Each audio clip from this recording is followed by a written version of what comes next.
بسم اللہ الرحمن الرحیم۔ السلام علیکم۔ ایک شخص گوشت کو فریز کرنے والے کارخانے میں کام کرتا تھا۔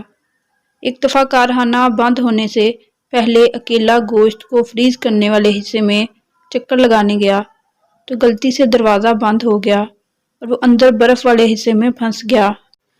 چھٹی کا وقت تھا اور سب کام کرنے والے لوگ گھروں کو جا رہے تھے۔ کوئی بھی متوجہ نہ ہوا کہ وہ اندر پھنس گیا ہے۔ وہ سمجھ گیا کہ 2 یا 3 گھنٹوں بعد اس کا بدن برف بن جائے گا۔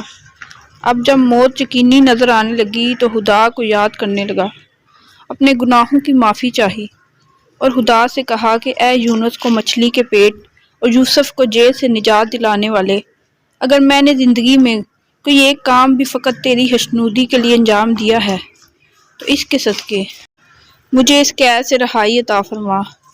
وعدہ کرتا ہوں اس کو مرتے دم تک انجام دیتا رہوں گا۔ اور اس کی آنکھوں سے آنسو نکلنے لگے۔ 1 یا 2 گھنٹے ہی گزرے تھے کہ اچانک سرد خانے کا دروازہ کھلا۔ چوکیدار تھا، بھاگتا ہوا آیا اور اس شخص کو اٹھا کر باہر نکالا اور گرم ہیٹر کے پاس لے آیا۔ جب اس کی حالت کچھ بہتر ہوئی تو اس نے چوکیدار سے پوچھا، تم کیسے وہاں آئے؟ چوکیدار بولا کہ جناب، مجھے 20 سال ہو چکے ہیں اس کارخانے میں کام کرتے ہوئے۔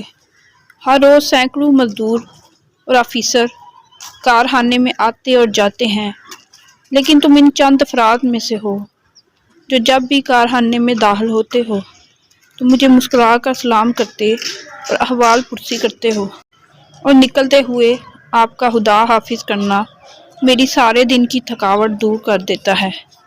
جبکہ اکثر لوگ میرے پاس سے یوں گزر جاتے ہیں کہ جیسے میں ہوں ہی نہیں، جبکہ تم وہ شخص ہو جس کے نزدیک میرا بھی کوئی وجود ہے۔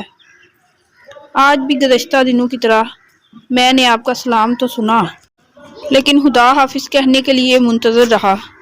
جب زیادہ دیر ہو گئی تو میں آپ کو تلاش کرنے چل پڑا کہ کہیں آپ کسی مشکل میں گرفتار نہ ہو گئے ہوں۔